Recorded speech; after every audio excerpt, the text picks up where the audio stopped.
나는 아이들에게 어떤 향기로 남을까? 사람에게는 저마다의 향기가 있다고 합니다. 말보다 오래 남는 삶의 향기. 평생 일기를 써온 어머니를 떠올립니다. 성실하게 하루를 기록하고 하루하루를 허투루 보내지 않던 사람. 그 어머니의 모습을 보며 자란 딸은 어느 순간 스스로에게 묻게 됩니다. 나는 내 아이들에게 어떤 향기를 가진 엄마로 기억될까? 엄마의 향기. 남편과 석촌 호수길을 걸었다. 2개월 된 큰딸을 안고서 산책을 했던 일이 엊그제 같은데 많은 시간이 흘렀다. 전내 나던 딸이 중학생이 되었으니 언 10여 년 만이다. 딸들을 롯데월드에 데려다주고 남편과 나선 산책길이었다. 아이들은 친구와 함께 놀기를 원했고 우리 부부 또한 실내 놀이공원이 달갑지 않았다. 저희들끼리 놀라고 떨어뜨려 놓은 것이 처음이어서 괜스레 아이들이 멀찍이 있는 곳을 배회하고 있었다. 한 바퀴쯤 돌았을 때 호수라는 이름의 카페테리아가 나타났다. 가도 칠판에 팥빙수 글씨가 우리를 유혹했다. 우리는 탁 트인 곳에 앉았다. 그곳에서는 놀이공원의 야외에 설치한 놀이기구를 볼 수 있었다. 행여 우리 아이들이 보이지 않을까 시선은 그곳을 향했다. 남편이 내 쪽으로 몸을 당겨오며 속삭였다. 저길 봐. 남편이 가리킨 것은 열심히 걷고 있는 모녀였다. 딸처럼 보이는 젊은 여자는 무릎을 덮는 은회색 활동 바지와 연두빛 형광색 스포츠탑, 그 위에 은회색 반팔 후드 활동복을 입고 있었다. 빠른 걸음을 따라 트레킹화가 사뿐사뿐 땅을 디뎠다. 여자와 나란히 걷고 있던 나이든 여자는 엄마로 보였다. 세련된 젊은 여자와는 대조적으로 나이든 아주머니들이 입는 줄무늬 티에 무릎 아래로 내려오는 바지를 입었다.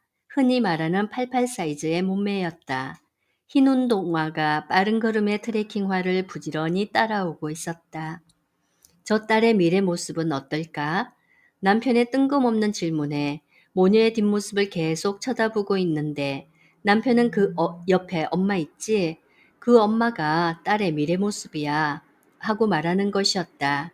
지금은 화려하고 생기 있을지 모르지만 늙으면 다 비슷하다는 이야기를 하면서 나를 위로하려는 뜻이었을 게다. 그러나 나는 70살을 넘긴 나이에도 뾰족 구두를 신고 자기 관리에 철저한 한 무명 수필가와 미술 전시관에서 만났던 70살의 멋쟁이 도슨트 이야기를 하면서 곱고 활발하고 멋있게 늙고 싶다고 말했다. 만약 아이들이 엄마의 모습을 학습하고 물려받는다면 나는 그런 모습을 딸들에게 물려주고 싶다. 이야기가 이렇게 되고 보니 엄마에게 집안 살림을 맡기고 하고 싶은 일과 공부를 하러 다니는 나 자신이 뜨끔했다. 내가 멋있게 늙기를 바란다면 엄마 또한 그러한 마음일 터. 엄마의 바람을 놓치고 있었다는데 생각이 이르니 죄송했다. 딸 살림 살아주느라고 친구들과 이모들을 멀리 떠나 있는 외로움을 내색하지 않고 묵묵히 지내는 것을 오랫동안 간과하고 있었다. 그러고 보면 엄마에게 봄부터 수영을 하도록 권한 건 잘한 일이었다. 혈당이 높은 것 같다는 엄마의 말에 혈당 재는 기구를 사주고는 아버지의 말을 떠올렸다. 집안의 어려운 일과 갱년기를 엄마는 수영을 하면서 건강하게 이길 수 있었다고 했다. 게다가 엄마는 매일 2시간씩 걷는 것으로 체력을 단련하고 있다. 청빈을 선택한다는 말이 사치일이만큼 가난하게 살아온 엄마는 고장난 몸으로 자식들 고생은 안 시켜야지 하는 것이 바람이라고 했다. 엄마를 떠올렸을 때 무엇보다 놀라운 건 엄마가 일기를 쓰고 있다는 사실이다. 엄마는 내가 초등학생이었을 때부터 가계부를 썼다. 빨갛고 파란 겉표지에 금박으로 학문이와 농업협동조합 글씨가 새겨져 있던 공책이었다. 안쪽에는 지출 현황을 적는 작은 칸들이, 위쪽에는 메모할 수 있을 만큼의 넓은 공간이 있었다. 펼쳐놓은 양면이 일주일 단위로 칸이 나눠져 있는 것으로 기억한다. 엄마는 위쪽 공간에 집안의 행사나 중요한 일 또는 일기를 썼다. 종종 나는 엄마의 일기를 몰래 훔쳐보기 위해 가계부를 펼쳐 읽곤 하였다. 간단하지만 소소한 일상을 기록한 그것은 엄마가 속마음을 드러내는 방법이었다. 속상하고 힘들고 서글픈 마음을 써둔 짧은 글을 읽으면서 빨리 어른이 되어야겠다고 생각한 적이 있었다. 엄마가 마음을 털어놓기에 나는 턱없이 어렸을 테니까.